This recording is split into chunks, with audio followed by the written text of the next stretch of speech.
They just didn't want anyone to come and play around and go. So all these things, there used to be a health meeting, every Monday meeting, with all the players, government, non-government players, and they all knew who was doing what.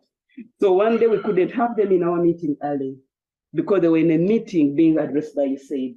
And what happened? The person from New York had flown in to terminate the New Heights program. So this is a program which was very fundamental to people's recovery on the health grant. But it was terminated because USAID and Plan International had quarreled in the US. And people were not told. So you convene a meeting like this, a car comes in, the person comes out, reads the ultimatum, and leaves. People were like, you haven't told us where we went wrong. You should have evaluated us. Yeah. But nothing occurred. Anyway, it ended that, and more than 90 staff lost their employment. And of course, Kampala said, we are going to think of a way to do contingency measures. Of course, from a citizenship perspective, Uganda government said, Uganda government, you need to take over your things properly, rather than always relying on foreigners. But can we go to the next slide? Next slide, please.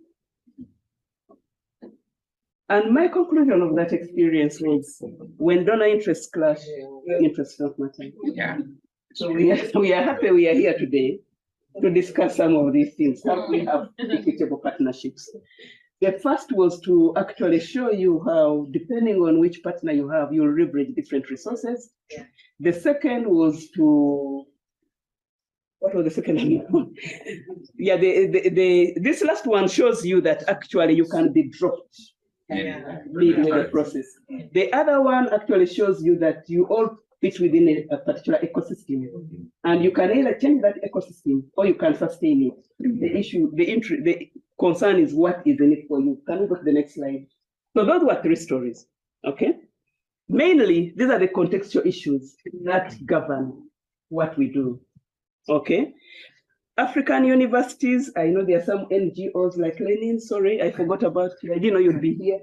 But you see, how do you become internationally credible vis-a-vis being locally relevant? That's the challenge being put to us as researchers and as academics on the continent. So this creates an identity crisis for us, as academics and researchers. You want to be like your colleagues wherever they are, but also they are saying these things don't matter. Of course, African governments also have the same challenge. How are they responsive to donors and how are they responsive to citizens? If the World Bank is saying privatize before we give you aid, and the citizens are saying we want food coupons, we want healthcare, we want free education, where do you lie? But mainly to show that the development context is permanently evolving. We have issues we carry from colonialism. Independence came on board with so many African thinkers. Thereafter, we actually lost them. Most of the period from shifting development paradigms and especially neoliberalism, we've done a lot of mimicking and cutthroat competition, whether as universities or as researchers or as NGOs. We are looking more towards the funding than being independent thinkers like the Chinua Achebes and the Nyereres and those people who thought Ujama can go. And what I'm saying here is, even if you don't take anything from here, just know that we work in a system where there are hierarchies everywhere. There are hierarchies of knowledge, hierarchies of actors, hierarchies of researchers, funding. I mean, in Makerere, it matters whether you're NIH, whether you're DFID, or you're just under government fund. Okay? We know which donors give money, which donors really give peanuts, which donors give peanuts and are very restrictive with their funding, and sometimes people even don't bother there. But also even amongst academics, I mean, there are many Ugandans here. You have my PhD is from the UK. And you say that, no, it's from the UK. And then, I went to Minnesota and then to Michigan. And of course, now the Makerere is also being asserted. Yeah, my 3 degrees are from Makerere. Okay, yeah. Mine is from the UK. Okay, so this at the end of the day do create certain ways we conduct ourselves and whether we're going to be equitable even amongst ourselves as staff. Of course, there are hierarchies of knowledge production. Was it? Did you use the positivism way? Did you use the interactionist way? Was it anthropological? We know you in anthropology, you tell stories. For us, we really talk with hard data, not soft data. You also have merchants and gatekeepers. Okay. And we shall talk about that later. Interlocutors, ethical review. Now the trendy thing in Uganda is to have an ethical review committee. In the past, it was about ethics. But now it's also about money. And some of the powerful ethical review boards will charge as much as $800, $1,000 to clear your proposal. But where do you get a younger researcher who is a junior researcher, an undergraduate student, a master's student with that kind of money? And because they don't have those kinds of things, of course, now in the university, we are largely operating at $300. But then at the end of the day, they will not really be understood by the gatekeepers they'll find in the because they don't have ethical clearance. We talked a lot about publications. The group of publications raised that. I worry each time. No. Sorry. Okay. Okay, 5 minutes. Let me see. I'll stop where to stop. So basically, just to say that the African university is an extension of the colonial system, of Western educational systems, and that in a way privileges epistemologies and philosophies that come from the Western world. That's why even when we write, you have to first do a theoretical framework and a hypothesis that quotes some big white thinker, okay? Then you add on how the Africans the Asians and Africans responded to that. Then you advance. If you don't have that, people think, so whose concepts count, whose language and jargons of academia? Are you in an index or a non-index journal? You may have Dar es Salaam Journal of Social Sciences, but is it on MedLife? Is it on PubMed? Is it on, is it on Scopus? Is it in Elsevier? So if it's not indexed, even your students will not cite it. And so Africa largely is an outpost, even when we are scientists. Yesterday we debated, I think it was in our group, taking tissue samples out for analysis because there's no infrastructure. Our governments haven't thought of putting infrastructure there. And so our partners have the infrastructure. So what kind of balancing does that introduce? Because even the donors also don't want to put in infrastructure. So can we move on very fast? This one is just an illustration of, you've all heard about the story of how different people thought differently about the elephant. But it is also used to hit some of these hierarchies where the elephant is black and everyone foreign is trying to understand this case study. So you come to Tanzania and you come to a place like this and you study community and say Tanzanians are like that. Then you go to Uganda, you go to one village in Western Uganda, say Ugandans are like that. But can we move on? This is basically the hegemony of Western studies. And I thought it was important to talk about it because it's where our governments are. They have gone to the West, they have seen development, and they have concluded the reason Africa is underdeveloped is because we are not scientists. They have wasted time with humanities. So what does science tell us? Knowledge is objective and value-free. Context doesn't matter. They are universal principles. Western knowledge is scientific, and African knowledge is not. So humanities should be set aside. But of course, when you read writings of people like Professor Nyamjo, they talk about how education with no values is irrelevant because it does not speak. So this keeps us permanently aping and playing catch up with the West. Of course, there's the question for tangible outputs here. So you are in gender studies, what is out there? When your friend is delivering something which is innovative, there's a product. For you just have an idea. And of course, the whole issue of saying the West, the South is the secondary consumer of knowledge. Because permanently you're being told, do not reinvent the wheel. We've already done these things. So take the prototype and deal with the prototype quickly. This one was just an issue of merchants and interlocutors. When we talk about gatekeepers, we tend to think of only the traditional leaders in Uganda. We've had cases in Uganda where actually donors also control communities. Like for a long time, we couldn't go where UNICEF had been because one, it pays heavy motivation for researchers. So you want to do a focus group, they say, what is your, because for us, this looks small. And I was a master's student there, and they were saying the lowest we can take is 5,000 students. So we don't have that. It's more prominent with the refugee settings. Of course, we have the government controlling refugee settings, but also you have big donors controlling refugee settings. So they are not going to allow anyone to do research.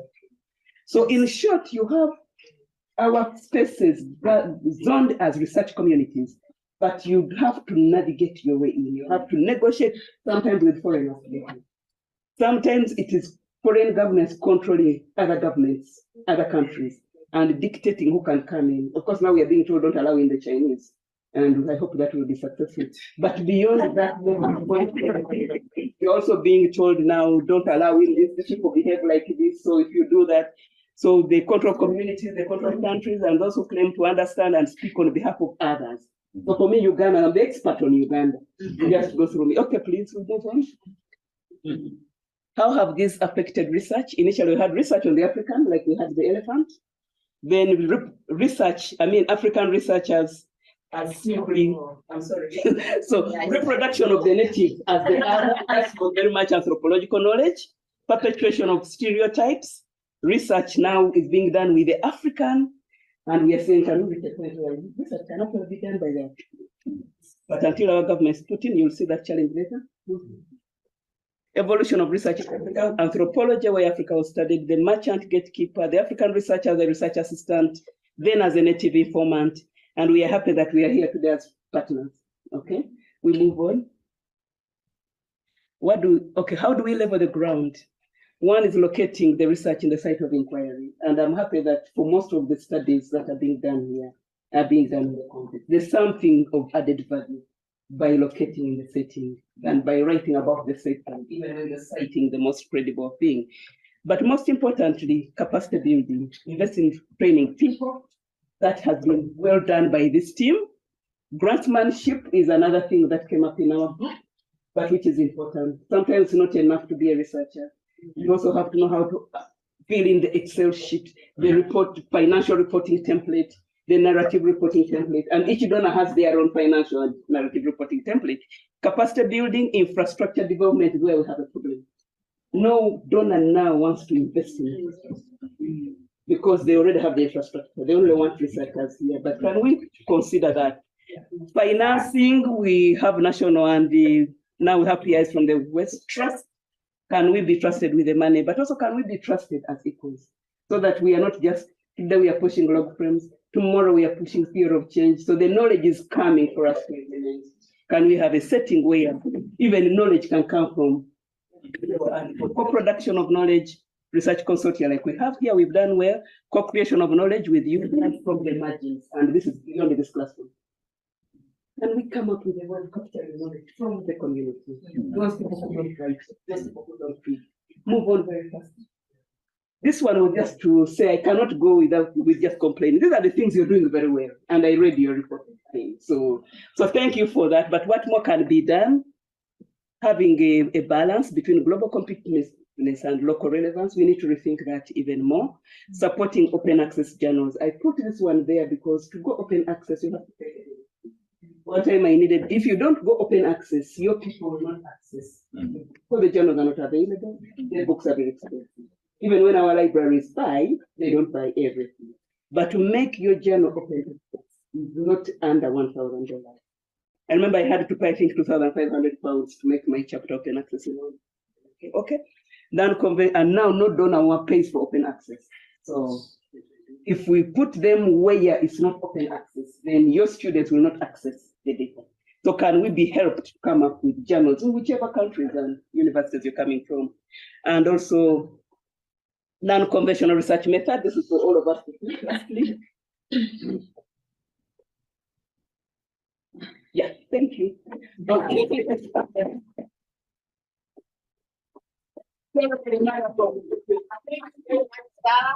your presentation, and I'm glad that I know the reason as to why my proposals turned out to apply here. And as child, yeah, you're welcome.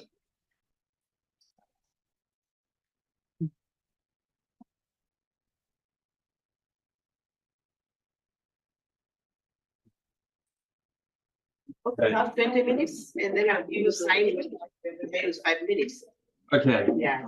Well, it's a pretty tough act to follow. The fact that she took some extra minutes mean I can reduce mine in order to keep balance in the universe. So that's fine by me. Look, thank you to the organizers for the invitation for me to be here. I think this is a really important program. I think it's a small drop in what needs to be a big bucket or ocean, and perhaps the beginning of discussions in many ways. But I think it's important. It's been terrific so far, and I've learned a lot from all of you already. So I think you've had enough information about me in the bios, but there's a couple of things that are important to note about me before I say why I think I'm stood here right now. First, that I'm an associate professor of global studies. So my work is more in the peace and conflict area, peace building and how it meets with development studies. I work for a university in Australia and RMIT University in Melbourne. But I also have a role with the United Nations, where I work for a think tank within the UN system, within the United Nations University, actually. But it's a policy think tank within the UN system. And the intent is to provide policy advice, drawing on findings from empirical research to inform UN policymaking for big kind of flagship agendas, including the Sustainable Development Goals and so on. Both of those institutions, though the UN's a bit of a messy, complex thing, as we all know, but they sit predominantly, despite efforts to the country, in the so-called global north. So I think one of the things, as Viveka said in the introduction, is that I'm both an outsider and a northerner. And so some of my remarks today will draw on the fact that I do critical peace and conflict work. So I'm interested in how power relations manifest in the generation of knowledge and its application to practices in peace building and development. So that's something that I think is relevant to this. But my work's not directly on these issues. I'm not a scholar of decolonializing development studies, for example. I experience these issues through my work. It's not that my work is on this issue. So I'm not like Consolata, perhaps, or even Sarah. But whilst I am a northerner, so to speak, I'm not a Dane. So I think that's where some as well. I am a northerner in so many ways. I'm from England originally.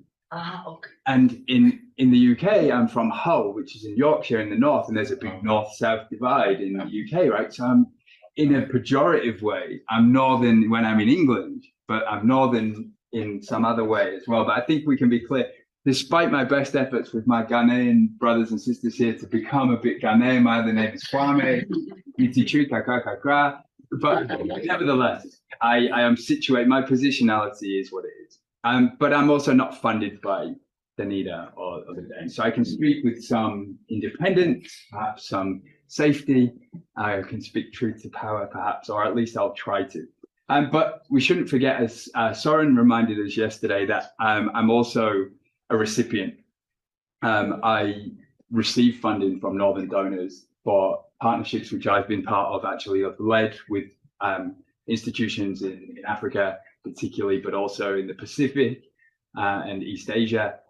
So I have some experience in working with donors as well and understanding some of the challenges. So often I'm between. It's more of a north-south configuration, and I'm often managing up with donors, trying to make sense of the nonsense that they put forward to all of us, but also sometimes mediating between partners in the south and the donors. So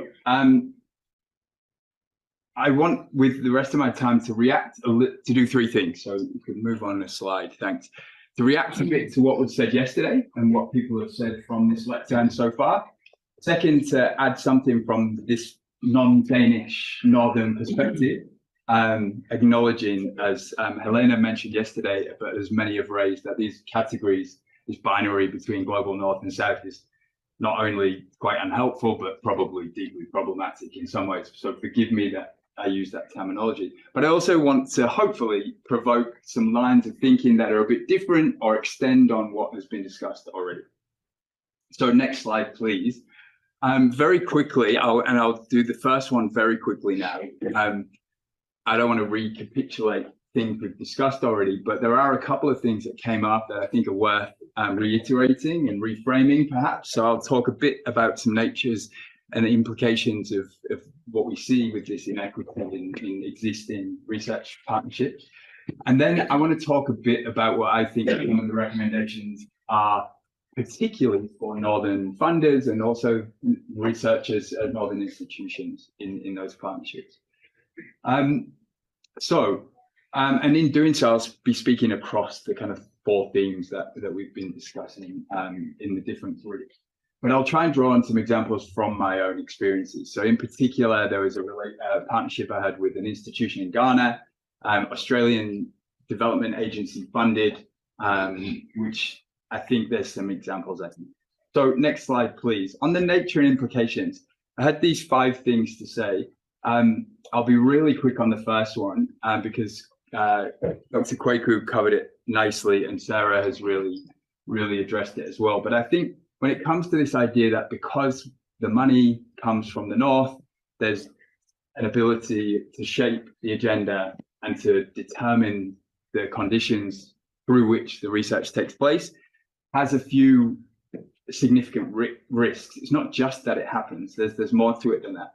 And I think it precludes these other imaginaries and outcomes. We've heard about different ontologies and epistemologies, big words, some of which I don't really fully understand despite teaching on this stuff. But I think we know what we really mean, that it's about how we understand the world, the different ways of knowing, the different kind of registers of power, the different ways that relationality matters to social order, and how things like the spiritual realm and the trees matter fundamentally to people's ontological ways of knowing the world. And if that's written out because of a decision by a donor to set 4 priorities for the research, and that is a path dependency, then that's potentially really problematic. I'm really reiterating things that have been said on that point.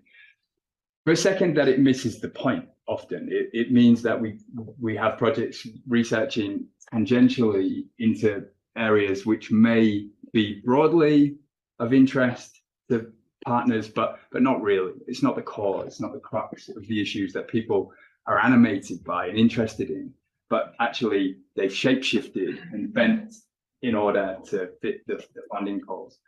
And so from my experience, certainly some of that ontological and epistemological stuff has shaped methodologies, ways of knowing the impact questions around outcome and impact are perennial in this space, right? We're all grappling with this constantly. But if we set our methods in a way which defines success in a certain way, then of course it forecloses on any other way of knowing the impacts on people's lives and well-being. And so in the project I worked on with our Ghanaian partners, it really relied on the co-creation, co-design process to ensure that we didn't take missteps in that regard. It was entirely at the discretion of those putting the bid together.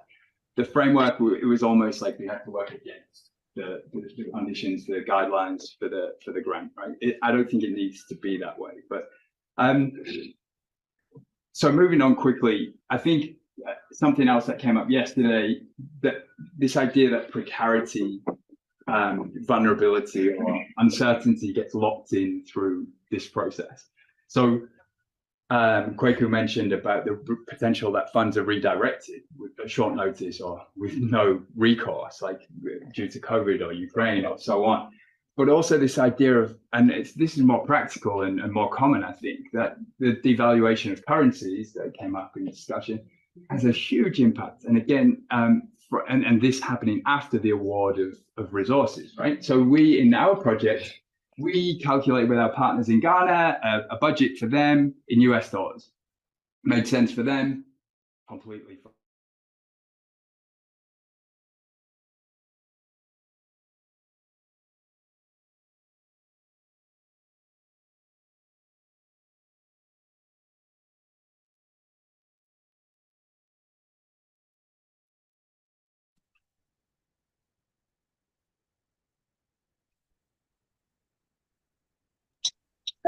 Okay.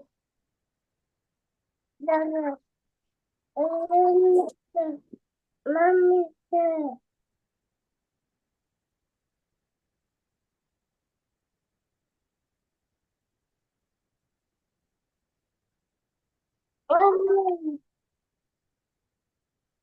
sometimes come into play that are completely out of your hands, but I had to make it because I've been following some of the conversations, and this is a discussion that I was not going to miss if I had to take over the plane myself.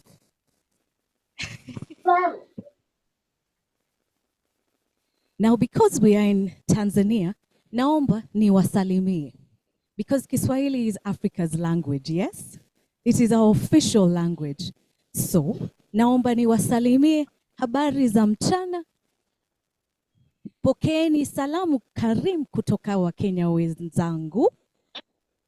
I think you all understand what I'm trying to say. I'm basically saying, Kenya said, what's up? How's it going?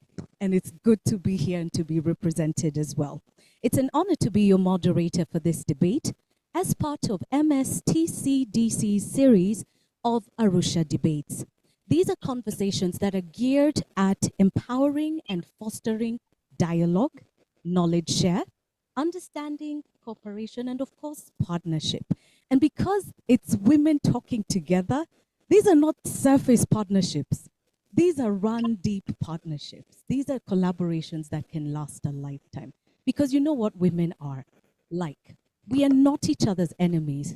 When we love fiercely. So we look out for each other. And it is such an honor to be a part of this gathering.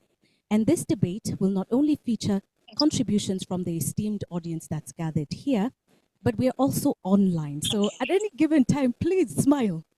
Because you never know when the camera will be at you and somebody somewhere will be thinking, oh, and who is that? We're also online with participants from all over the world.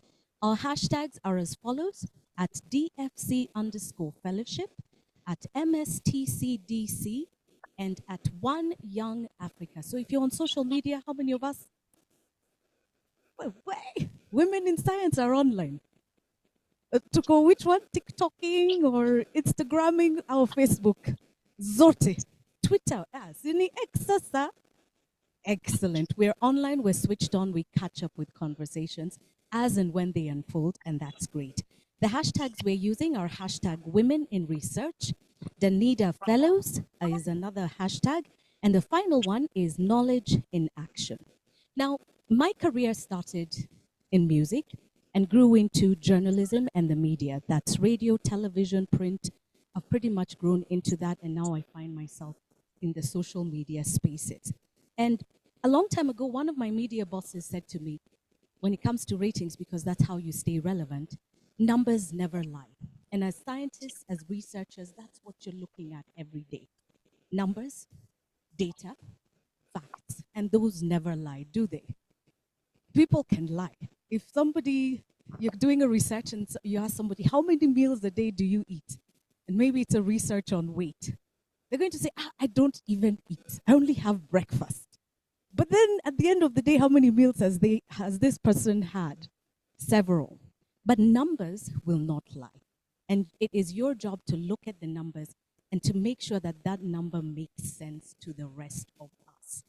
And so if we look at the statistics globally, they show that less than 30% of global researchers are women. That's not a lie. And you probably see it every day in your places of work, in your places of research. They not only remain underrepresented across the natural and social sciences in enrollment, but right up the chain in top academic positions. If the challenges we're facing globally are only getting more complex, I don't know who told us when we're grown up things will be better. Sometimes I wish I could just be the child who looks at mom and says, I'm hungry, do something. But as we grow older, the world doesn't necessarily get easier. The challenges continue to get complex. So the question is, isn't it time that the number of women in research be increased to cope with the evolving nature of complexities? It makes perfect sense that we have more women solving the problems. Sometimes if you leave a man to do everything, some things will definitely not be done. Is that true? And it's maybe not even intentional on their part. They probably think, but I'm over here fighting the bear. What else was I supposed to do? Feed the children. So, in light of this, the next few minutes will be spent discussing these complexities and also trying to figure out strategies. Those that have worked for you, those that we maybe should be spending some more time on. We'll look at the lay of the land and we'll envision the future that is to be. But before that, there's one more video we're going to share with you while I compose myself before my face and makeup walk out of the room. So kindly train your attention to the screens and watch this video, then we get into our panelists. Karibuni sana.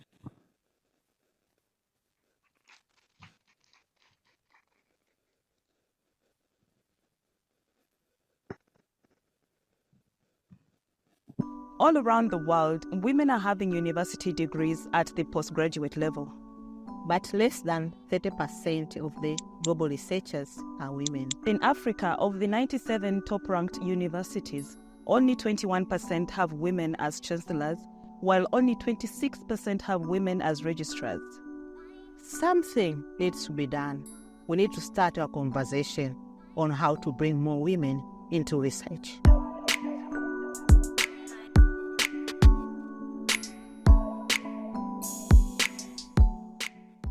The gender gaps in STEM really are shaped by gender norms.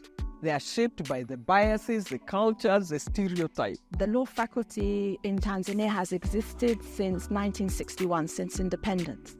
Until today, have never had a woman professor of law. As women who want to pursue our careers, we experience a lot of setbacks in terms of societal norms and cultural issues. Along the way in your career, as a wife, as a mother and all that, how do you navigate through? Find a mentor, somebody who is more senior, who is more advanced, who can really work with you in order to achieve your career goal. If you want to be a top researcher, that is what you want to be. Go for it. You don't need to give anybody any excuses or to rob people and tell them, oh, allow me to do this. This is what will make me feel satisfied. And you go for it. It's a two-way. Research can inform policy, but policy can also do what? Inform research. For a long time, we've had different challenges, either challenges of development, challenges of health, education, etc. But we've always had external, influence, external advice. This is your problem, this is the solution. And we have reached a place now where it is important and in fact imperative for us to have homegrown solutions to Africa's problems. And who is in the business of creating homegrown solutions if not African researchers, specifically women researchers, because they tend to focus on solutions to problems where it can actually make a difference.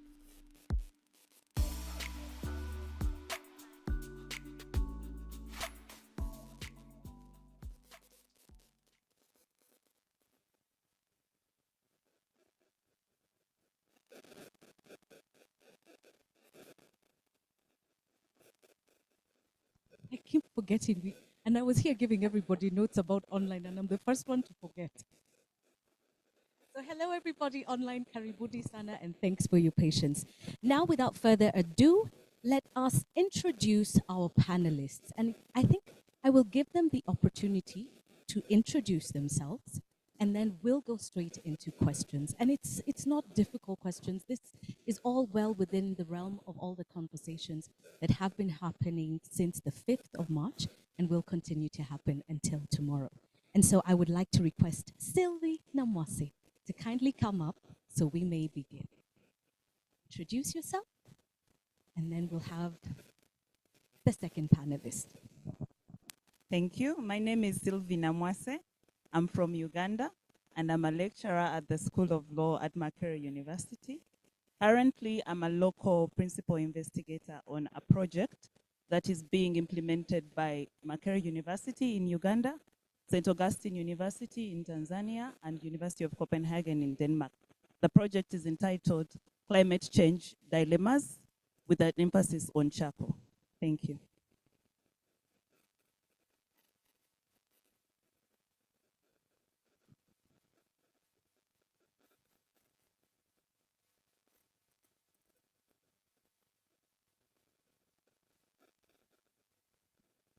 for women in research. Women in research, the lay of the land looks like patriarchy. And this is the main challenge, if anything, that we have to contend with. Right from our postgraduate level, as women are trying to pursue their doctorates in order to enter into the world of research proper, there's challenges there. As we've been sharing from our fellow colleagues in the course of the week, decisions have to be made about if you have to leave your children behind, especially if you're going to do your PhD outside the country. Decisions have to be made about the sustainability of marriages, especially if you do not have supportive partners. And then when you finally manage to return, there's always also complexities around promotions within the different universities that we may eventually manage to access as lecturers. There's issues around unclear promotion criteria. There's concerns around exclusion from research opportunities. There's issues around lack of opportunities to improve our skills in research grant applications, lack of mentors to help guide us along the way, among many other challenges. So it's a minefield of patriarchy for women. Thank you very much. I'd like to now request our second panelist to come up to introduce herself, and then she will also explain briefly on the pressure points that, these are coming from a personal experience. And you've already shared that the social aspect of being a scientist, that you have to go and leave your children behind. Who's going to take care of them? If only women could also have wives. But that is a window we will minimize for now and have a conversation about that. Perhaps we can discuss further later, but our next panelist shall introduce herself.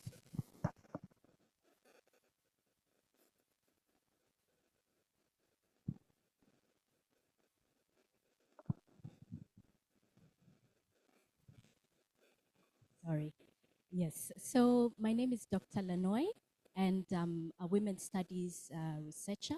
I've got a PhD in women's studies and leadership, and my career interests, my research interests are in exactly these areas: how women navigate leadership spaces, how they navigate careers, what are the barriers that they face, versus male careers which are somewhat linear, and women's which have that on and off ramp, as we call it.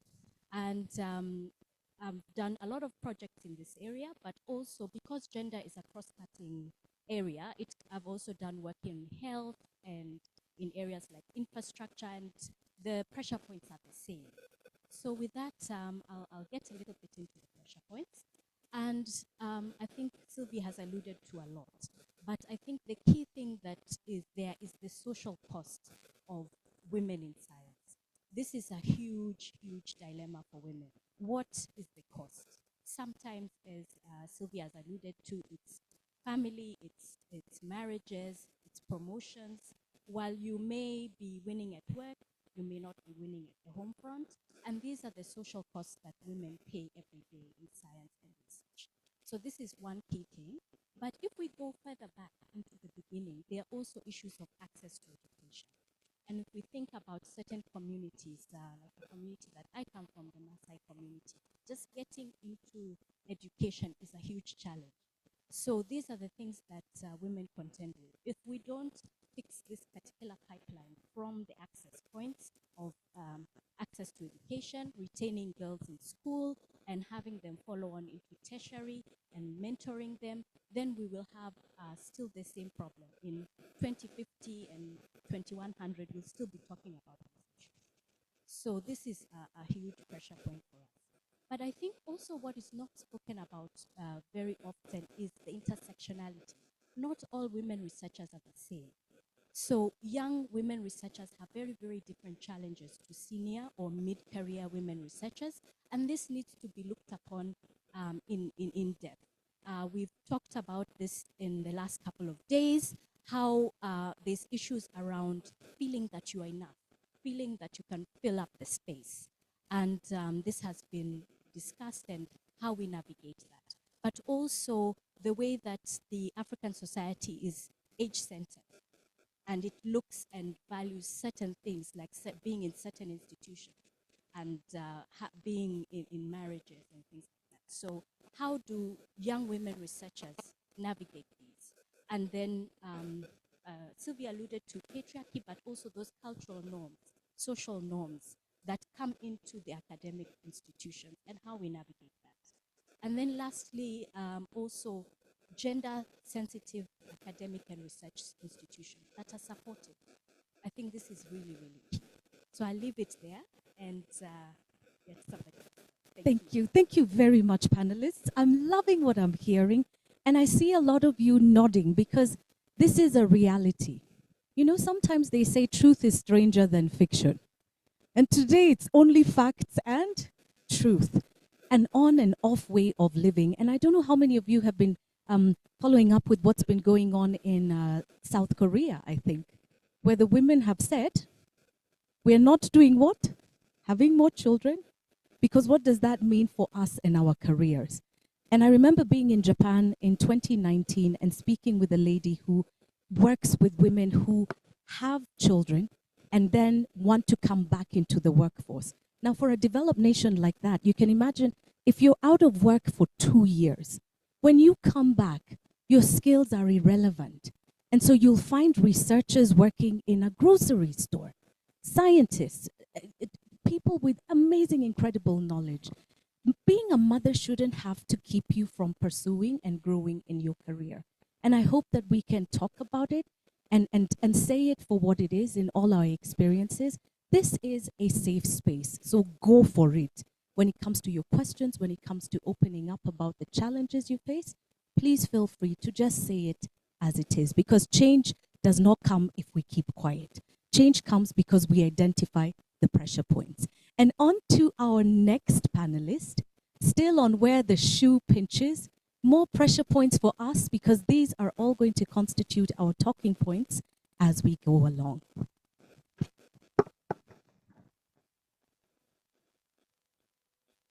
Thank you. My name is Leah Paretoe from Burkina Faso. I'm an anthropologist working in a National Research Institute called Institut de Recherche en Sciences de la Santé. I'm married and mother. I'm working in research, and I'm a principal investigator for 9 projects since 2010.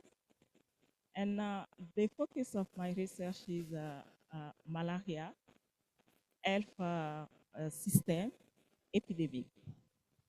And I'm also I'm doing a lot of research and having a lot of publication. I have more than 20 publications. Some of that paper have been published in high-profile journal like Nature, Social Science and Communication. And I have been awarded by PAMCA, which Pan-African Association Mosquito Control, as a best woman researcher in vector-borne disease in Africa. I will leave it here. All right. We will come back to you a little later. But I may just query you a little bit. In your career development, what sort of challenges did you face and you're still facing them today? Or did you go and slay all the dragons? I can say the first challenge is how to be competent and maintain that competency. Because, you know, as a woman, as a mother, you have a lot of challenges. You have a lot to do at home. But in the work also, you need to be the best. How to find the right balance to do that, to continue to be the best, to continue to be able to write the proposal, to continue to be able to lead the research, to continue to be able to write the paper. Because you need to prove. You need to prove at all, but also at work. That is the Thank you. You've put something else on the table, hasn't she? Competency and proving yourself. If a man and a woman walk, say they're pitching for funding, and a man says, we're going to do this, we're going to do this, and we're going to do this, and a woman does the same thing, who's more likely to get funding? But why? And chances are this man's idea, and not saying that they don't come up with amazing ideas, because they do, but then the preference is always, let's side with this one, and then you come back, let's give it some time, let it bubble. Maybe you're on the cusp of the beginning, so let's make a case of it. I think being told to make a case of something, yet you are at the beginning seeing it, can really make a lot of women fall back. But that is another pain point. Let us continue unpacking the lay of the land with our final panelist.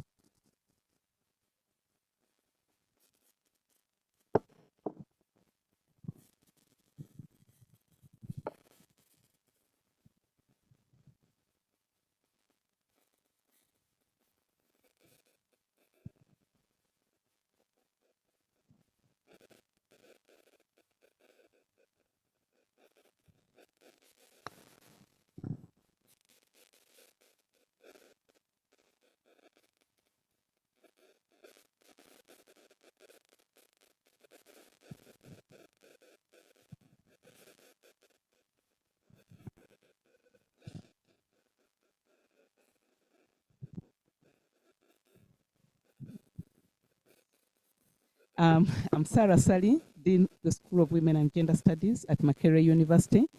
I'm also a center director for the Arusha Center of Excellence in Notions of Identity held at Makerere University. Being Dean and Director means, one, I have to win research, I have to raise revenue for my units. That's one of our 13 reporting lines. But I also have to ensure that I motivate my staff to do good quality research and observe research timelines and project timelines as per the donor contracts. And my small contribution to the lay of the land is, our colleagues have already spoken about the challenges female researchers face. I want to talk about the context in which those challenges are experienced. The African university, like all others, as parts of the African economy, suffered neoliberalism. And this, in a way, reduced what universities can do, even when they desired to do it. So how does this manifest in our universities? It manifests as understaffing. We don't have full capacity. It manifests as not having enough infrastructure to do high quality research for people who want to do lab work, who want to do research. It manifests as lecturers or the faculty being stressed, running around doing many things, teaching very many long hours, and then sometimes having to do extra consultancy to survive. So what does this mean? It intensifies the nature of inequalities that are already existing in a space, because the jobs have to be competed for, the consultancies have to be competed for, the research has to be competed for. And sometimes the challenge that this imposes on the female researchers is that they lose out on one hand. On the other hand, is that they end up being given the tasks that people don't feel lucrative. So what can we do to increase the pipeline of African researchers? I can just share briefly what the university has done. We know that we cannot have a pipeline of female researchers if we don't work at how they enter into that pipeline. So the university introduced affirmative action at entry into university level. That was in 1990. So every female gets a 1.5 mark, acknowledging that all through the way their performance could have been affected by historical and social norm challenges. 3 years ago, they realized that this was not working for the sciences. So the University Senate increased by 30% entry of females in STEM subjects. So it's still early days, for us to analyze the impact of that. Of course, there are also scholarships from district quarters. There's a very conducive environment to promote MOUs and collaborations with donor partners and with regional partners and with national partners like our sister universities. On the social front, we are seeing a number of daycare centers coming up. Our own school has established a daycare center for the entire university, but the library also has a daycare center. The School of Law has a baby feeding room, a milk room or something like that. But lactation room, thank you. The appreciation is that while the females are at the workplace, their reproductive roles sometimes do not stop. And the daycare center in the School of Women and Gender Studies was largely established for students because it was a problem seeing young, maybe 10-year-olds babysitting under a tree. And why was this happening? Because the students can't afford the best quality childcare. So they would come with their babies to work, especially during examination time, and they can only afford a 10 or 8-year-old babysitter, so it didn't look good. It's going to be free for the students, provided for by the university. And of course, with that also we have several policies against safeguarding against sexual harassment and for promoting gender equality in the university. Thank you. Thank you very much. Let's give our panelists a round of applause because they have cracked open. Thank you. Thank you for introducing yourselves, sharing your work with us. And they've also cracked open what the playing field looks like for women. And here's what I'll tell you. Everything that you have said is not specific to just this field. It's everywhere. If you go into medicine, if you go into law, if you go into media, where's the safe place for women? And that is why I said, maybe women should have wives, because you have to juggle your career, tasks, and demands, and then you still have to be the nurturer, the bringer of life. And at some point, those two roles, you ask yourself which one gives. And for most women, especially women in Africa, what role is going to be selected? To be the mother. And so to hear about initiatives that are honoring women who are bringing out the next generation, who are giving birth to the next generation and raising the next generation and saying, you can have the things you want, at some point you don't have to sacrifice. Because how much school fees has been spent to send a woman to be educated, and then it stops somewhere. It's not fair, it's not right. And in having this discussion, in being here together, I'm so happy to hear about your different and diverse backgrounds. You know, when I heard about women in science and women in research, it was welcoming and heartwarming to understand that this was not just about women in this field. This is open to women in the natural sciences, in the social sciences, and the humanities as well are very well represented here. And if we work together, as opposed to we're only scientists, we don't deal with the qualitative side of human life, then we're trying to come up with solutions in blocks. And some of these solutions may not fit because we're not taking into consideration that we're qualitative beings. And as much as there's a quantity side of things, there are also issues that affect how we approach the careers and the places where we find ourselves in. Now for this next round, ladies, it's going to get personal. But not in a bad way, because how are we going to make change again if we can't say it like it is? And so where I'd like us to begin is breaking the glass ceiling. To get to that very top, it depends on the missile that you're going to cast, and it depends on the platform you're casting it from. And most importantly, it depends on that trajectory, because you can throw anything anywhere. But if you're going to throw it up there, what does it take? Breaking that glass ceiling to get to the places where each and every single one of you is at took and cost something. We have heard about education, and I think Dr. will start with you on this one, because education is where it all begins. There are certain stereotypes that are still in play in the year 2024 when it comes to choosing a career, whether you're a boy or a girl. there are certain things we're still hearing being said. When it comes to choosing for yourself as a woman that this is the direction I'm going, what stereotypes are these that are hindering, tying us? But other than that, what else is affecting the education system? So Daktari, tafadhali come through. When a man and a woman both decide to do something, who is questioned more, who is believed more, that also touches on that, because it all starts with how we look at the world. And where does that happen? With education. Thank you, Sheila. Thank you, online audience. For me, breaking the barrier started back in the home front, and having a very supportive family parent structure. When a lot of coming from the Maasai community, as I mentioned, a lot of the girls in the Maasai community, when you reach around 12, 13, a lot of people start booking you. This is the system they do, that they book you for marriage. So my dad categorically said, no, this one is for education. And that just opened the forefront.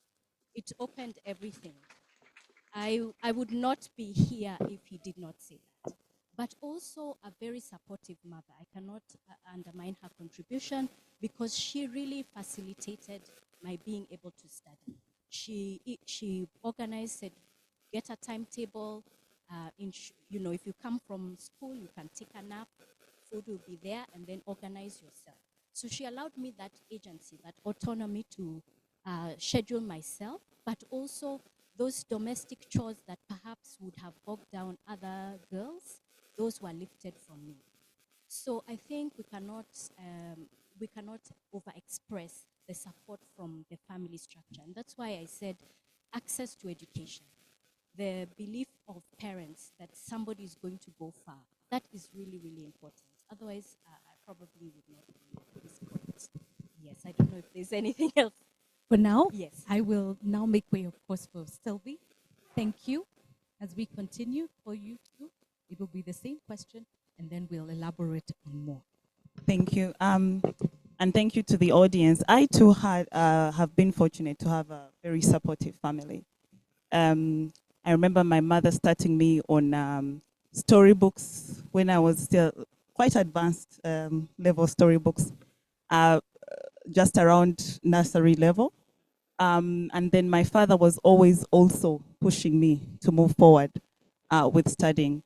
And he was one of my biggest champions when I decided to go and do a PhD. But in saying this, I know that I've been observing friends in the village. You know, in our setup as Africans, many of us have two homes. We have the one in town, and then we have the one in the village. So I remember from when I was a kid, we used to go to the village on weekends, and I had friends in the village. And so we kept in touch somehow. And each time we would go back, we would keep exchanging notes. But I do know that at some point they felt, maybe falling off is the wrong word, but I'm very sure that as I was advancing with my education, at some point, and a couple of them only were able to go up to primary 7 level, and then they had to be married off. And this is a big problem in my village. There's a lot of child marriage, because as soon as the family begins to observe some physical signs of adolescence in the girl, then she is immediately married off. And so, yes, education is very, very important, and part of the biggest barriers that women face in pushing through their education all the way to the logical conclusion in their own objectives and desires are the social pressures. I know there is a joke that keeps running around among my friends that, you know, for us African women, even if you go and find a cure for cancer, they will now come and ask you that, where is your husband? Thank you for finding the cure for cancer, but where is your husband? So there is this sort of designation for us in these bodies, that there's a role we are supposed to occupy. And I've had to fight myself actually against that. And my family knows not to ask me those questions. Yeah, thanks. Thank you very much. A kindred soul. Where is your husband? If I could count How many times I have been asked that question? Oh, and mine is more elaborate. It's not only just the husband and your children. I would be a millionaire by now. But you see, these are all the kind of pressures as you make your way up. These are the kind of pressures that need to be unpacked because they're true. And from this trajectory, we are now going into the places of difficulty. So from personal, we move to difficulty. So get ready, ladies. Tafadhali, karibu.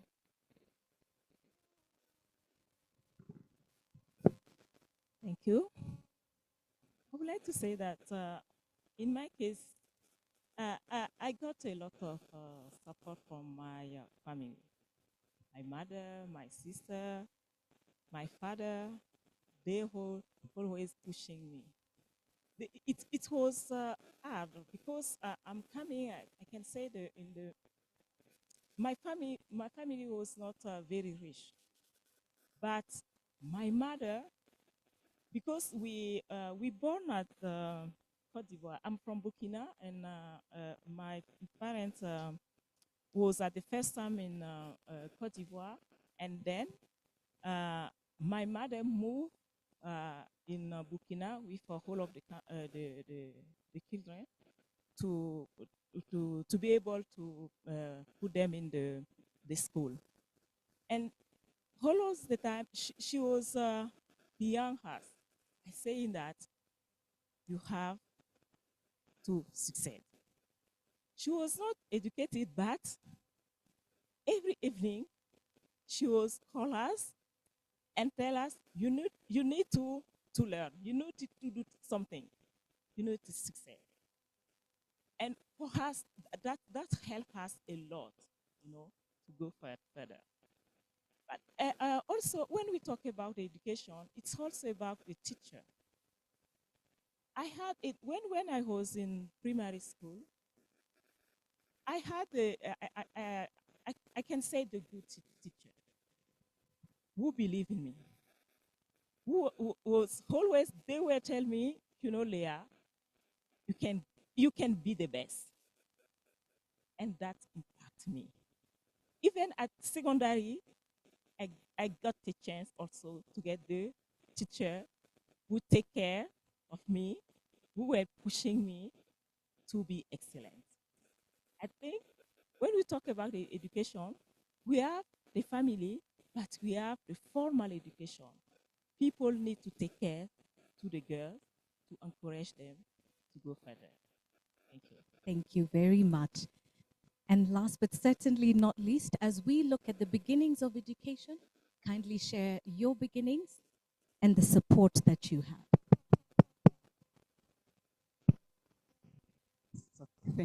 Thank you. Yeah, I think for me the beginnings were not very much of a challenge. I came from an urban setting, and my parents were all civil servants. They were all paid, and were many children living in the civil servant quarters. So waging wars against groups that had angered us was not a challenge. It is actually when we grew up older that we realized there were things like gender issues. Actually, I think it was at my master's level. So the very, very beginnings were not a problem. But maybe somewhere at the point of getting my PhD, I wonder whether that also counts to what you're saying, is where the issue was. I did excel at the bachelor's level and at the master's level, but I couldn't find a job. Yet those who had not done as well as me could find a job. Those who had not even studied the subject, and I was looking for a job largely in the university, who had not studied the subject that I did were getting the job. But I would get to do all these research projects for the lecturers. And so they would go to a donor, get this consultancy, you do all the work, you're on the motorbikes, you're in the matatu to all up-country places, in the rain, you're moving late in the night. And I remember one time the lecturer told me, you have done all this work, but we told the donor we're going to do it.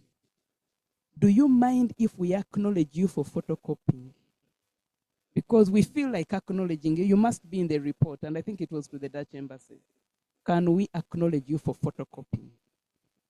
So I said, fine, if that is where it gets to. And she said, never mind, it's just to cover us, because we never told them we're going to hire you. So I said, So if with all this work you can be reduced to a photocopier, then I need to do something. And that was for me the trigger to rise higher and do a PhD when the opportunity arose. And when the opportunity arose, which is another dramatic story, I had a 3-year-old child. I had a 7-month pregnancy. At the time I reported, I saw the advert online in March. Someone shared it with me. I applied, did the interviews, I think in June, and it was clear, can you report on September, not later than the 12th. So the baby inside me was growing. The baby outside me was growing. My husband had already gotten a scholarship to go to Canada. He's a medic, he does hematology, to study bloodstream infections. So it was like, who goes, who stays about the children? The funders in the UK could not postpone the scholarship, so I went like that. But the long of short is that 3 months into the program, I had a baby. I stayed with them throughout. So being a single mother in a foreign country was not easy, but I would say I appreciate the landlady I stayed with, who one time told me, because she asked, so what will you do? I said, I'll send them home if I have a challenge. I believe I can look after them, but if I have a challenge, I'll send them home. And she said, no, being a feminist does not mean dumping babies. So that was one, and she supported me throughout. That's another detail. But also the university I was with, I had informed them of one child, so they were preparing for that one, and they were in a state of shock to know another one was on the way. But I assured them I'm going to use my stipend, but later on they came on board and they were supportive. So the beginnings were wonderful, but there were challenges on the way, which if there were no supportive elements would not have made it. But I was determined not to do any more work and be acknowledged as a photocopier. Thank you. Thank you very, very much. That winds up that section of the personal. And I saw everyone go, Books should be written about this. I am telling you, our experiences are shared. You know, you could be going through something and you think nobody in the world will ever understand what I'm trying to say. Meanwhile, just a few doors down the road, there's somebody who's exactly going through the same situation with you. We've heard about the educational biases that push a lot of the problems and a lot of the challenges that we face later in life. But when you think about a funnel, it should be things trickling out this way. But when things move up, shouldn't it be, you know, flourishing like a flower and glorious and blooming?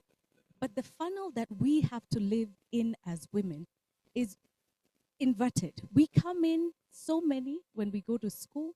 We're sent to school to Kowengi. Sometimes we're even more girls in a classroom than boys. And then we move into high school.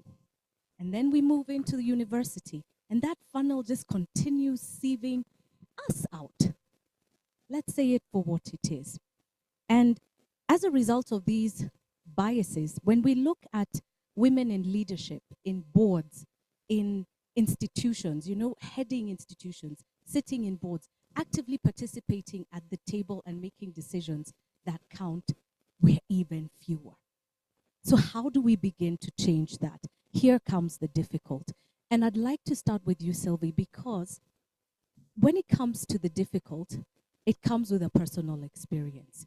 In all of these positions that you all sitting in, there are things that you are now living with or have lived through in terms of, I've proven myself over and over and over again. I am now sitting here, but this is what I still have to face on any given day. So Sylvie, start us off with the difficult.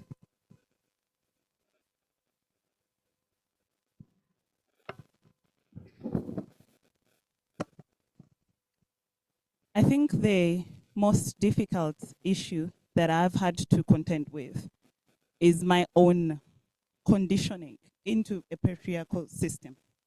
The patriarchal culture within which we are brought up in many of our families and many of our cultures. On the continent, certainly, we see a clear example consistently on who a leader is and who should be serving without acknowledgement. We see it from our homes. In primary school, we are taught and we respond in chorus. Who's the head of the family? The father or daddy. You know, if you say mommy, you will get it wrong. even if the father is not present in the home and the mom is the one doing everything. And so these images, and even all the way into also our political structures, when you think about presidents. I know Tanzania, I think, if I'm not mistaken, you've had the first female president. So the examples have been largely the image of who a leader is, and who deserves things, and who should be seen, and who should be heard, have been largely male. And then also, as one of our fellow panelists alluded to earlier, the value that we also then attach to age. So that even when we are dealing with ourselves as women, there is a challenge that comes with your age. And of course, your social status, therefore. And as we've been discussing here in the course of the week, that women also can do patriarchy against each other. There is a hierarchy that patriarchy puts in place, also among women. So for me, I've had to contend with the fact that I am a certain type of woman in a space that is patriarchal. I'm a relatively younger lecturer, and in terms of qualifications, I'm also relatively junior, but then I'm also unmarried and I also have no children. So there is a way in which you're looked at then as an anomaly. Like, and you're going against what has been painted as the image of leadership for a woman. And I know that is paradoxical because patriarchy plays all these games, whereby even as a married woman who's a mother, you will still face oppression from the male leadership within your institution. But at the same time, the same leadership or patriarchy wants to present it as though, you should be happy because you're better than this. You're being accorded more respect or more reverence on the hierarchy than this unmarried and woman without a child. So you're the good African woman. So enjoy it. And I think the trap that sometimes we women fall in then is to take that hierarchy and then enact the power dynamics against younger women who have chosen a different route. And so, but the biggest problem with that is that I then became at some point my own enemy, because then I started rejecting myself from positions of authority or leadership or opportunities, because in my conditioning I was not supposed to be there, because I was not this good African woman, I was not the right African woman, and so for me, I've had the biggest challenge has been my own conditioning, and I've had to unlearn it. And I think that my opportunity as a principal investigator on these research grants has forced me to unlearn it, because I looked at myself, I looked at the facts, I looked at the fact that I was doing all this work, just like Professor Sally mentioned earlier. She did all this work only to be acknowledged as a photocopier. And I said, I'm not going to have that, and then go back and begin complaining and being stuck in a victim cycle. I have agency. And from having understood feminist theory, I knew that I had to enact feminist theory in this space. So I had to come out and say, no, I've been conceptualizing, I've been doing the heavy lifting. I am the PI of this project. I've been doing the coordinating, I've been doing the running around. I am the first editor in this edited book volume. And I had to overcome my own called imposter syndrome, and speak out and dare to say that, there is nothing wrong with me wanting things. Because I think as women also, in the way we've been conditioned and brought up, we're told not to want things. Because if you want things, then you're a bad woman. Yes, so that has been, and yeah, I'm happy to report that if we're to measure, then I think I'm 98% there. Thank you. Thank you, Sylvie. Thank you so much. You've brought up imposter syndrome, which we'll dig into before we close today. But who would have imagined something as rich as age is going to be a weapon fashioned against a woman?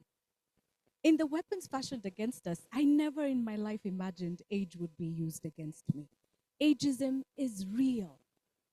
It is so real, and especially in the work everywhere. So don't even feel like, Sylvie, that it's only you who's gone through it. Very many women here have experienced it.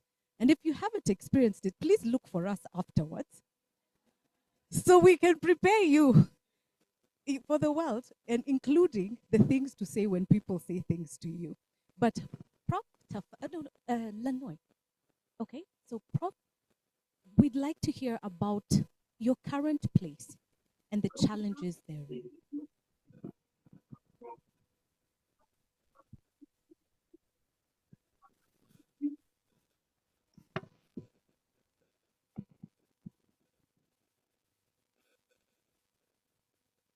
Thank you.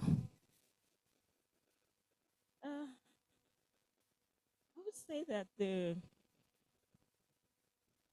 one of the challenges, you can be at the right place. You can be with the gender sensitive men in the room. But at the same time, when you have to do something together, they are not very confident. They are asking themselves if you will be able to deliver because you are women, because they are afraid you will not be able to meet the deadline because you have, you have to collect children, you have to cook and something like this. They will not tell you clearly, but you can feel. And if you are in that position, again, you want to tell them, I will. That is one challenge. That means, again, you have to be away from that and find a way to solve, to face that challenge. Another a challenge will be, will come from the family, the large family. If you are a woman performing, you don't know, they are embarrassed, I want to say, because in one hand, they know that you are doing well, you have the good job, but at the same time, they don't know how to talk to you because there is that kind of inferiority complex. How do you deal with that? You need to find a way. You have to negotiate with them. For me, that is that kind of challenge that you can face even you succeed in your work. But as a woman, you can, most of the time, I think women have more strategy to succeed than men. Because if we face challenges, we know how to overcome. We need to be confident in ourselves. Don't put ourselves in the position, the victim position. We have to assume. We have to be sure that I can have a competency, I have a skill. I can over that barrier. If you, to be determined, as someone said, tell the man, I'm here. I have the merit to be here. Who I can do and do. Thank you very much, Dr. Leah. Asante sana. Dr. Lanoy, are you ready? It's about your challenges, and if you feel you really respond to the syndrome with, so you can also unpack that as you go, and the same for you, Professor, when we get to you.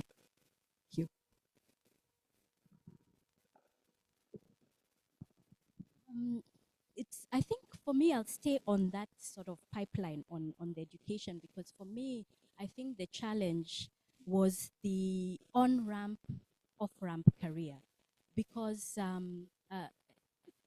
the neoliberalism and austerity measures just didn't hit academic institutions. They hit certain families. And one of us, our families were some of them. So you find that there are periods of time your family doesn't have fees and you're at home. What do? You know, so having that vision or having that determination to understand, okay, I want to continue with my education.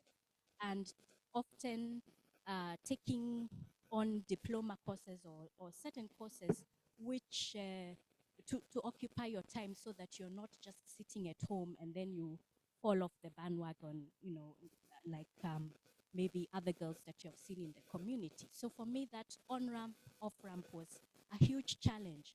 And sometimes what we call in gender studies, bargaining with patriarchy about the kind of courses you're going to take. When certain family members feel like maybe you're doing a course in communications or media, and they're not happy with that, and the kind of pushback you get, and having to get family members to come and talk to other family members to tell them that this is okay. Do you want your daughter just to sit at home and then fall by the wayside?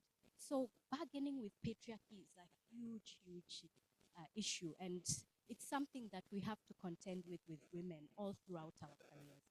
And it's something that is a bit conflicting when we stand as people working in the gender space and women's studies space, that we are bargaining with this patriarchy, we're negotiating with it, and knowing when to do that and when perhaps to confront. So this is part of that on-ramp, off-ramp. And sometimes also, even when you finished your bachelor's, you find you still have a long period of time between going into your master's and maybe you're self-funding, you have to work. Having that perseverance and grit to still know this is my goal, this is my end game, and keeping on that career track. So this kind of on-ramp, off-ramp, bargaining with patriarchy is really a key part of, I believe, many women's journey. But another thing that I felt resonated with me, and something that is challenging, and Sylvie's alluded to it, was being comfortable with the social cost of the path that you have taken. You really have to be comfortable with it, because otherwise you become also an obstacle in itself. You may also start to articulate those patriarchal barriers that we're talking about. So being comfortable with the social cost, understanding that I may have to delay marriage or children, and I have to be okay with it. Otherwise, certain things will not get done. Or in other cases, and we've talked about it during the week, maybe doing certain things alongside and perhaps not performing your domestic roles as well. So I believe this kind of comfortability with the social cost is really a key aspect of the challenges. I think I'll leave it there. Thank you. Thank you very much. Sally, wrapping that up with your take on imposter syndrome. I hope I know what imposter syndrome is about and who is imposting where. But basically what I can say about all these things is, first and foremost, know what you stand for. What is it you stand for in this space? I've told many people, for each position a woman holds, you hold it in trust for other women who are going to come after you. We are where we are because in 1700s, 1800s, 1900s, 2000, women have opened these doors for us. We may not know them, but they did. You read somewhere, they fought for the vote, they fought for education, they fought. So once we have the opportunity in our era, we have to use it very well, but also keep the door open for those who are going to come after us. And if you know what you stand for, and you know that you are in this space, not just because you're there, but because you have a higher goal, you act differently. In my career, I'm not just a teacher and a researcher. I'm also an administrator. So Sometimes you have issues with those below you. Sometimes you have issues with those above you. I sit in many boards as part of being in the university council and its committees, where initially people thought, oh, she was so young, because I went in long ago. I went in 2010, so I was small, and people would think they would say anything and it passes. And I would take them on, including taking on a vice-chancellor about how lighting the university is a gender issue, and at this end being taken aside for not being very respectful. And I said, exactly what does that mean? But you see, I knew I was either going to sit in that space and be political and nice, or be in that space and achieve something little for the women out there. Of course, I was able to articulate how lighting is a gender issue and telling them I leave my office at 10, and I always hear people screaming, their bags being taken, and we had also had 2 murders. So know what you are in for, but also having known what you stand for, please be able to speak it out. The challenge with sometimes many females is not speaking up, because there's a cost to actually speaking out. You're branded a bad woman, you're bad-mannered. People wonder how else everyone, like I would sit in these boards, and at the end of the day, the question is, how does your husband cope? And my question is, have you had him complain? No, we were just wondering, because you see, it must be very, very difficult. So speak up no matter what it takes. And here maybe we need to know that even when we are talking about glass ceiling, that's not the only challenge women face. They also suffer from sticky floors. So while you're struggling to heat up, there are also those who are struggling to keep you down, and not just down, but in that same space. So stay down, but don't even reach there. Don't even reach there. So we have to navigate both the glass ceiling and sticky floors. And sometimes these are by men, sometimes these are by women, because patriarchy is systemic. And sometimes you experience more from women than men. But anyway, after you've spoken up and know that this is about lobbying and advocacy on a daily, one thing that I've found that has been very helpful with me is to ally with people who believe in what I believe in. And these have been both men and women. Makerere University has very many gender-sensitive men who are committed to women rising up. Just like it also has some very gender-sensitive females who just wonder where you're going. You know, that lady is so ambitious, she's this, she's that. So let's create critical allyship with those who believe in what we believe in. And like I shared with people yesterday, sometimes the students who have supported our students to report sexual harassment and to stand trials have been the male students. So the other thing I've done is have alliances with these people, being firm, and since we're talking about research, collaboration. The more you grow in the hierarchy, the more responsibility you'll have. You cannot do it alone. So we are not collaborating just because the donors want us to collaborate. Collaborating is the way we shall achieve more together, okay? So if Stella, who is your dean, if Stella, who is a dean, has seen this grant on climate change from Danida, and she's busy with her deanly things, how about telling, is it Doreen, who is also from the same university, and say, I want to be the PI of this thing, but can we get together and write? Sometimes the collaborators are going to come from outside. So, and then you all win. You all win. If it's a good grant, you have 5 papers and each of you is first on one of those. So collaboration is very important. Having mentors has been very useful to me, for me to know that I have to account somewhere. And this is very important to me because I don't want people who disturb me. I believe I'm a law-abiding citizen who is very gender sensitive. I want to come to my workplace and work. That means I don't stand certain levels of nonsense without a fight. And I will assure you, okay? I tell people I don't start fights, but if you bring it, I'll fight it to its logical conclusion. So you better have staying power. The second thing I'll tell you is I don't enter people's lanes, but if you come in my lane, I'll take you on, I'll take you down, and I'll take you out. So in Makerere, people just know, don't start unnecessary fights with certain people. And I think as females, we need to create certain boundaries, okay? Otherwise, we are always so coy, a lot of dirt is thrown at us. We are busy trying to maintain the identity of being a nice female, and you complain privately. No, speak up, and please communicate. Sometimes people don't mean bad, but they just didn't know that they were meaning bad. And when you communicate, people understand. Like I told the story of my PhD journey, and I remember one of the things which came up in the different panels that decided my case. I was like, but why can't she be organized? Why isn't she organized? And I remember the director calling me and saying, but why aren't you better organized? Can't you get your life in order?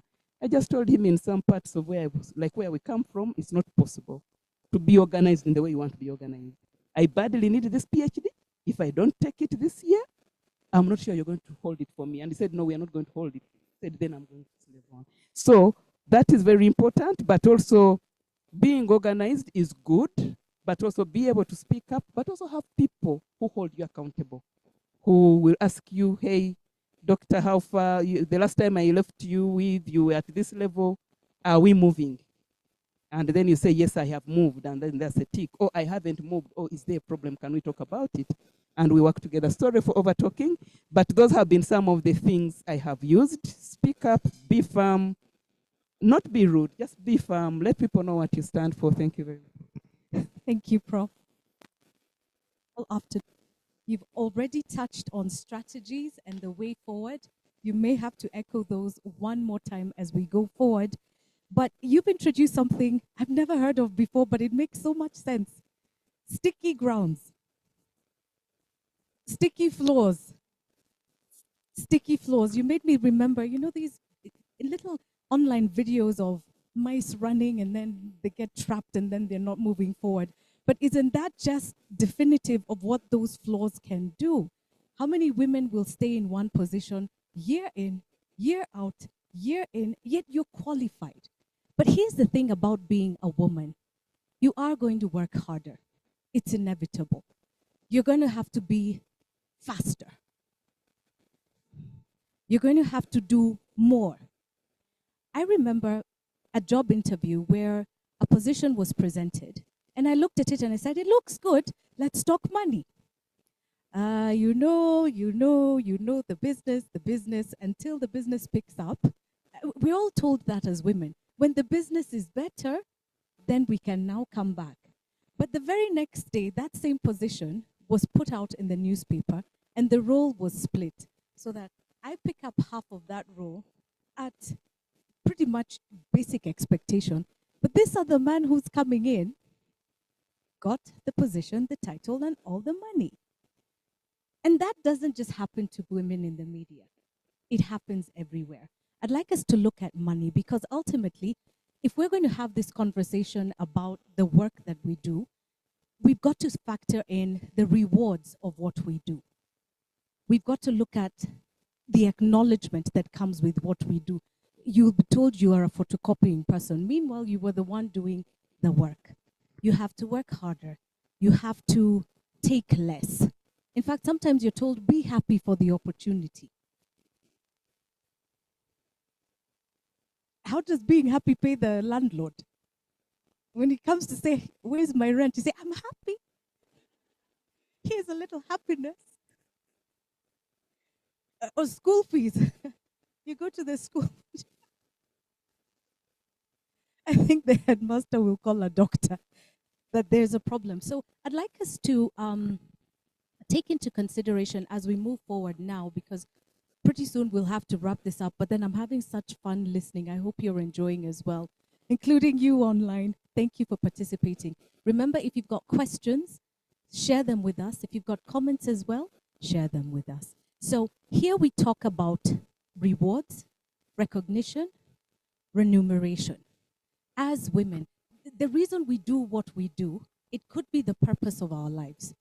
But what does that look like when it comes to those three things, the three R's? Rewards, remuneration, and recognition. Women would be further down, but we can change that. Sylvie, would you like to go first? Tafadhali Joe, because there's got to be something good with these R's. No, definitely we have to demand the rewards. Otherwise, why do we do what we do? If we do not demand these things, rewards, recognition, and remuneration, then I think we're tying ourselves into that trap that has told us for long that we don't deserve to be rewarded.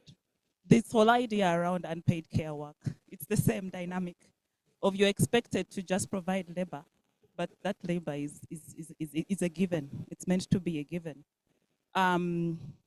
but we didn't go to school and slave away and, make all the sacrifices that we made to only just accept, be happy with what has been handed to us.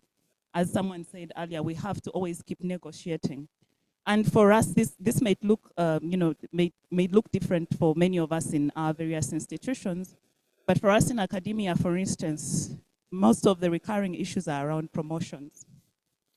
Promotions for the, or the work we are doing in terms of supervising students, teaching these huge numbers of students, especially as Professor Sally mentioned earlier in the context of neoliberalism, where, and I think I would argue it could be continuing also globally, also in some Western universities, where you're seeing interesting changes happening around the university, and labor laws and protections for academic staff are increasingly just going down the drain. And the general weaknesses around labor unions, just workers generally. So then we can bring it back down to us in academia, as women in academia, and all the work we're doing, and the task dumping, for instance, that especially maybe junior female lecturers may have to take on. You're there with the expectation that maybe I will take this on, but the reward will be that in 2 years I will be promoted. But then before you know it, the goalpost is shifting. And we had this discussion in the course of the week, and we agreed that it is important to also organize. In fact, that's another point I wanted to make about overcoming our challenges. One was the, unlearning, the conditioning, but the other is that we must organize. Because I think we have to realize that you asked about the lay of the land, and we talked about landmines, but I think it's a war. It's a war. It's not a physical, violent war, but I think it is a war where you have to be very deliberate and strategic as women to organize. Because if we know that unpredictable and unclear promotion criteria can be used against us through task dumping, for instance, through sexual harassment, for instance, then that's something that is very key to our, our labor, how much we are putting in and expecting in return. So we need to mobilize, organize around that. And that may mean that we need to come back to this discussion we were having earlier around research vis-a-vis administration, what it means if we have more women in university administration. Does that mean they can perhaps influence some of these policies that can ensure that we are protected and rewarded and recognized and remunerated for our labor? Yeah. Thank you very much. I hadn't thought of it that way. We are going to war. And that reminds me of something I saw with a cat. Cats are very temperamental, but very gorgeous creatures. I can't imagine a world without cats. And the caption next to the cat was, "Don't just be a part of the solution, be the entire problem." So in this aspect, maybe it's time to make that a problem, so much so that it can change. But I leave that open to discussion. I would now like to request Prof to come up with your take. Are you having fun? Yes? You're ready with your questions? They're coming. Let's finish here, then we'll go into a few questions, and then we'll continue and wind up.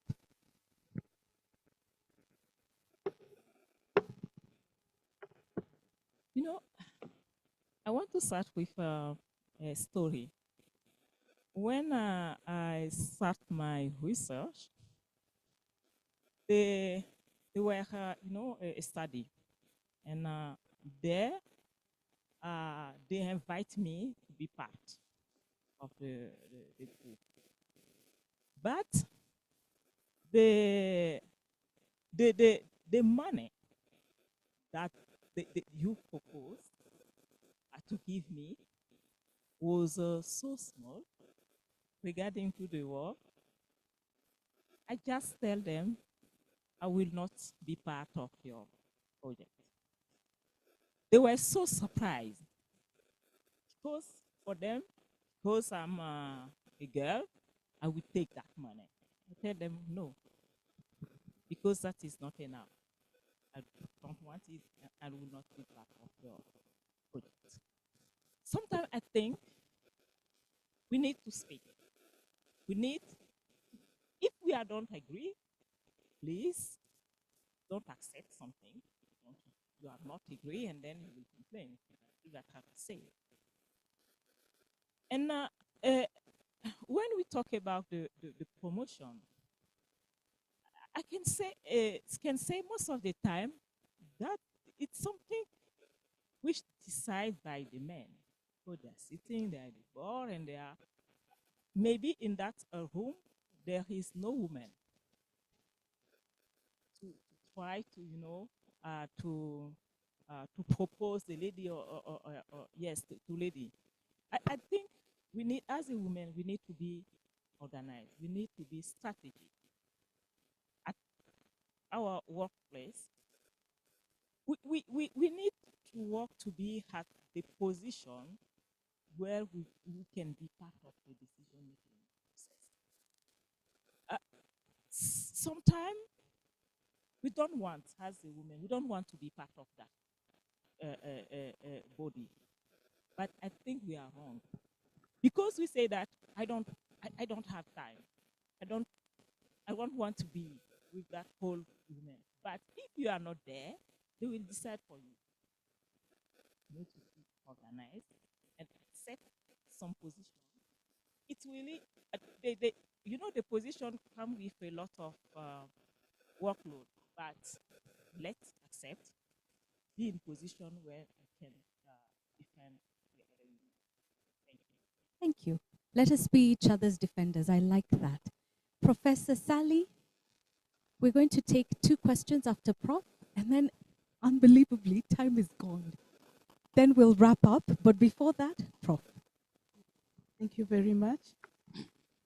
With regard to the rewards, recognition, remuneration, my take is we live in 2 worlds, the formal and the informal. The formal is very guided with rules. It's part of your employment contracts. It's written down. So there doesn't seem to be much challenge. Someone has to be very courageous to cheat you on the formal, clear path. You have this appointment letter, you'll get this pay if you're from a government university. I think the challenge comes from the informal, where many things are thrown at us, where the people have high expectations and it's not clear what our rewards are. Sometimes you're on similar teams and then you realize other people were paid and you were not paid.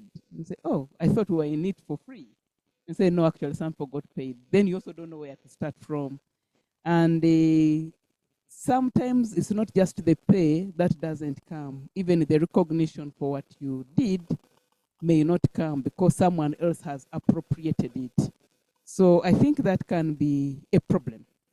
But one of the things we need to do is seek for information of what we are going to get involved in, okay? And then you know how to manage your expectations. And having said that, when I became dean, one of my mentors told me, don't just board the plane except if you're going to win a grant for your institution. What exactly are you going to go to that conference? You shouldn't just land in the morning and leave in the evening just because you want to travel. So one, he told me, ask, is there a grant for the institution, for your school? Yes. If no, is there an opportunity for a staff member in whatever you're going to do? If not, is there an opportunity for a longer term collaboration? So sometimes you'll go to a conference where you're not even presenting, but maybe you couldn't have seen this prominent person in any party, but you know that person is going to come to that place. So you take advantage of those opportunities. And then we go there. But you see, why that was important for me, because I'm one person who doesn't know money. And everyone seems to know that. So you end up doing things where people don't want to pay, okay? So you're emceeing that, you're managing that, you're doing that, and it's like, yeah, Sarah doesn't know money. She even doesn't work for money. So you'll do that. But of course, there are things I love to do, which I will do regardless of whether there's money or not. Anything dealing with students on gender. That one, I will invest my money and attend, whether to support their community engagement in the other slum, whether to be their guest of honor, I don't know where, because for me, that's part of the pipeline. Our students come up with so many initiatives, so many side hustles in the institution, which no one is seeing because the lecturers are busy. They are jetting in to teach their classes and leave. So the students are at a loss. Who is mentoring the students? The musicians, the celebrities, and sometimes they are mis-mentoring them in very gender stereotypical ways. So there are people you should also make spaces for in this journey, because you said it's a war, and wars are messy things.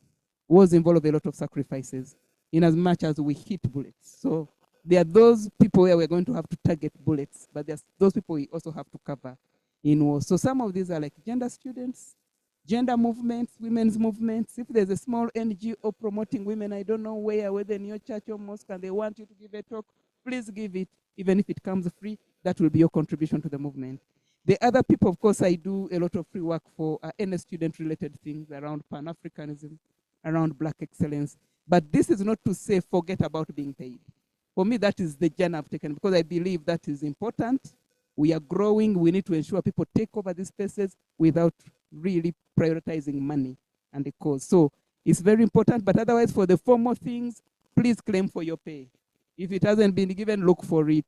For any other informal things, ask and have enough information for how you're going to get involved, for why you're going to get involved, what will the rewards be, and how will they come to you. Thank you.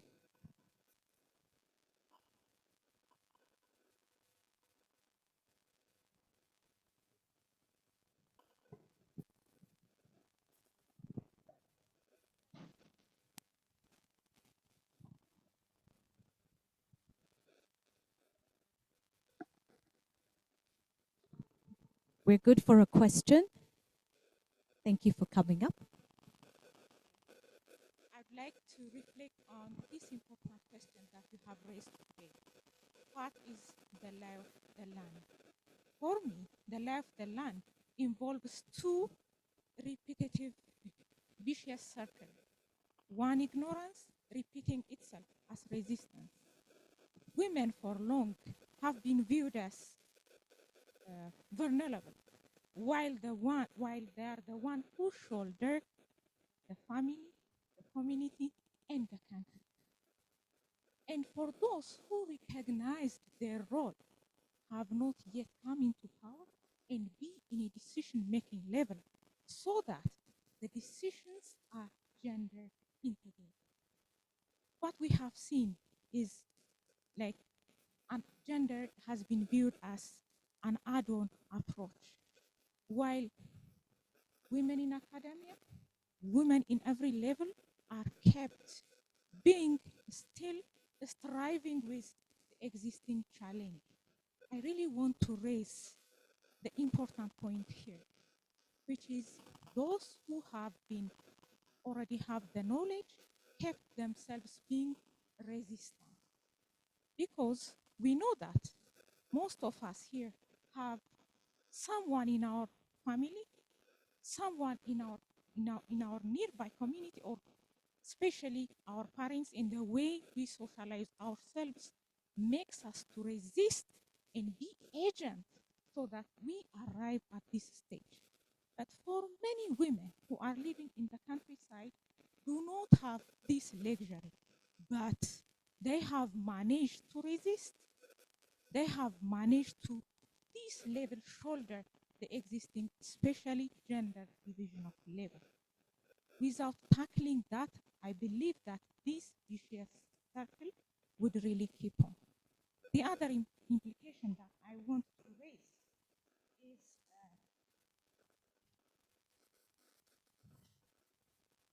within this resistance, within this ignorance, 30% of women are managed to be in the academia. Assume if we have a gender integrated context, this would definitely be double or triple. Within this existing system, women have managed to shoulder the household responsibility, or they were agents so that they paved their own way to assume their position in the academia. So what shall we do? Then to make this resistance and ignorance away once and for all. Either we need to be in a position whom we believe that gender integration shall not be an add-on approach, but integrated in each and every cycle so that women can benefit meaningfully. The integration would be meaningful at each and every stage. Thank you. Thank you. One more question. Please come up. And thank you. Let's give her a round of applause.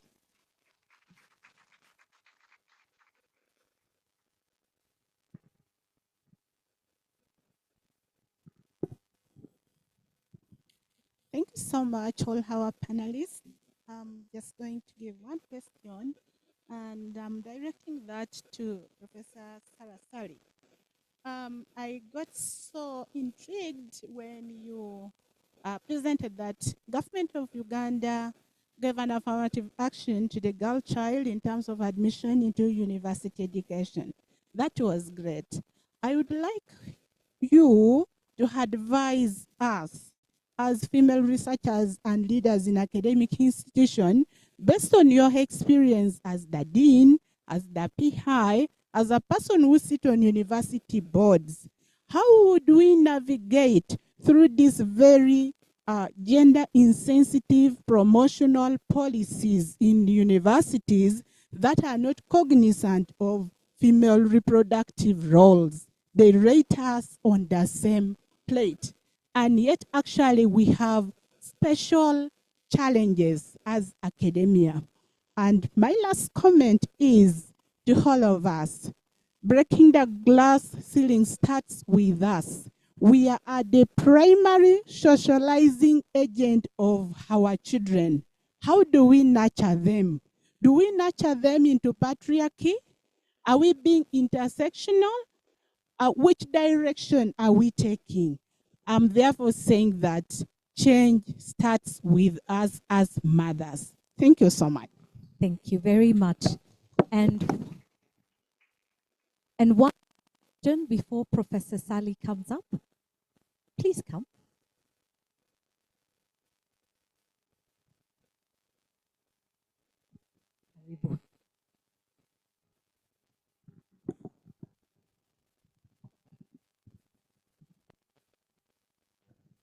Thank you so much. Judith Awacharat is my name, Uganda, lecturer at Gulu University.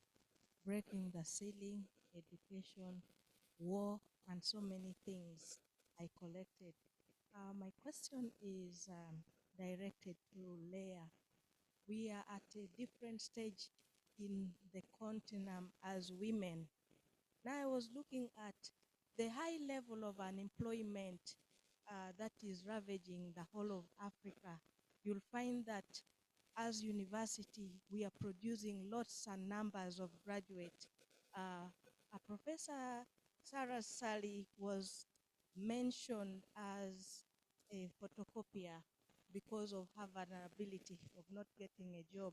And then here, someone is jobless. The young ladies outside there, the young researchers are jobless. And then someone is giving you a peanut offer, reward, recognition. I'm saying no. How would you tell a girl who is starting the pipeline or a woman researcher from education, they are graduates, to say a no when an opportunity, even peanut, and yet the job market is saying experience, you should have been a previous something and something. How do we address this to ensure that the woman is mentored, she grows right from the beginning of the pipeline to excellence? Thank you so much. Thank you. I'll request Dr. Leah to come. Oh, would you like to reflect a little? Okay, come. Is that, and then we open the floor to Professor Sally, and then wind up.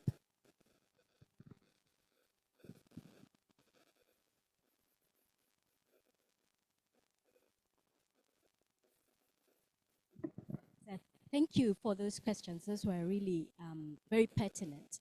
And I think that to avoid those sticky floors, there's some way that you have to avoid this kind of research janitoring or academic janitoring that often we do. It's hard to do that in the beginning. I totally understand what Judith says. Sometimes you have to take those peanuts with a glass of water to know that you are moving ahead. Sometimes you do that for your CV, and you do it, but you have that end game. I think we talked some 2 days ago about the research, your purpose map. So you have to know what is your end game, what's going to get me there. Is this small job, which is not offering so much pay, is it going to get me somewhere? Am I going to be able to talk to certain people?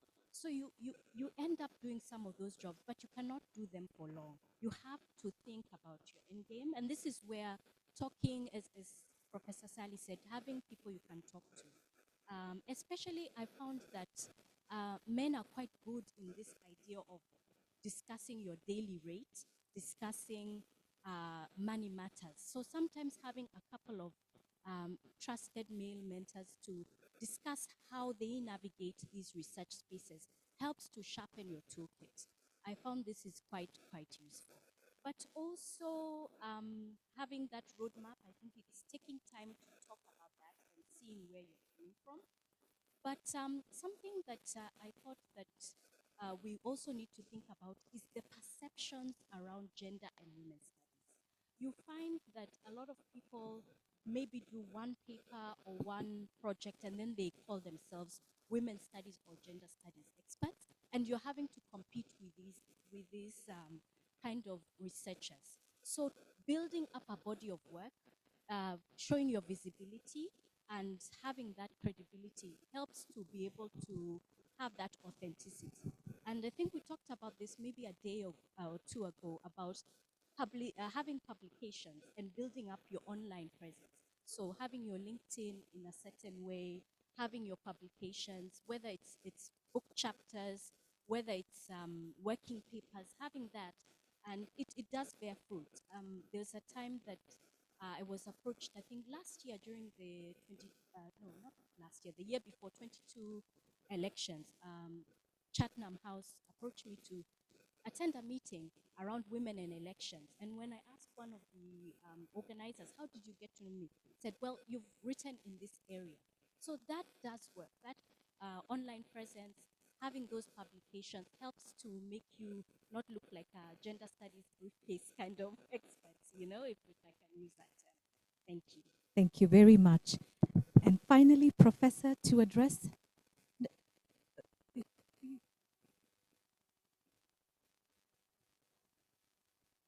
She's finished her question, so it's up to you, and then we wind up. Yeah, so the question was, how do I advise female researchers when we have negative and gender insensitive promotional practices? Yeah, it is a difficult thing to navigate. Our universities are owned by government, and our universities struggle for two things: to be globally competitive while locally relevant. And the university as a space, of course, emerged as a patriarchal space and wants to pride in being a meritocracy. So when you have things which don't look at any other considerations except merit, they tend to be very patriarchal, because they will not look at the underlying challenges on how different categories of people access different categories of opportunities or how they are sidelined. So currently our universities operate mainstream, open, transparent human source manuals. You can find them there. And to move at a level, you must have taught this number of years. You must have published this number of papers. You must have supervised this number of students. You must have, like for us to go on professor level, you must have raised this amount of funding in terms of grants. So it is a big challenge. Of course, we've tried to make a lot of noise around how women have particular challenges. The response the university has done to this is to give a quota for females in the Research Innovation Fund. So they have to be good researchers. It's not about removing the criteria. because they argue that removing the criteria, they will end up in the Equal Opportunities Commission sued for discrimination. And that's why Ugandan laws don't make variations with regard to employment, whether it's an advert. All they say is women are encouraged to apply. But they cannot say this job is only for women or it's only for men, because someone will be in court. So the universities follow suit. So what the universities then try to do is to create that conducive environment for female academics to excel. And that's why you are seeing the daycare centers coming up, the funding things coming up. But we continue to push because the concerns you raise are very real. But that's why we also need to do more collaboration, more mentorship, and more strategies for us to actually get where we want to go. And since we've said women, we are pushing, we are fighting, we are collaborative, let us make this real. Let us actualize this. Let us look out for one another and see if this will help us to get there. But it's a very valid question which we continue to think about. Thank you. Thank you very much. Let's give panelists a round of applause.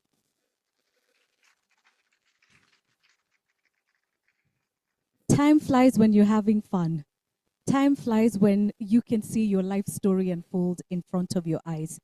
We are gearing up for International Women's Day tomorrow, and the theme is Inspire. Where?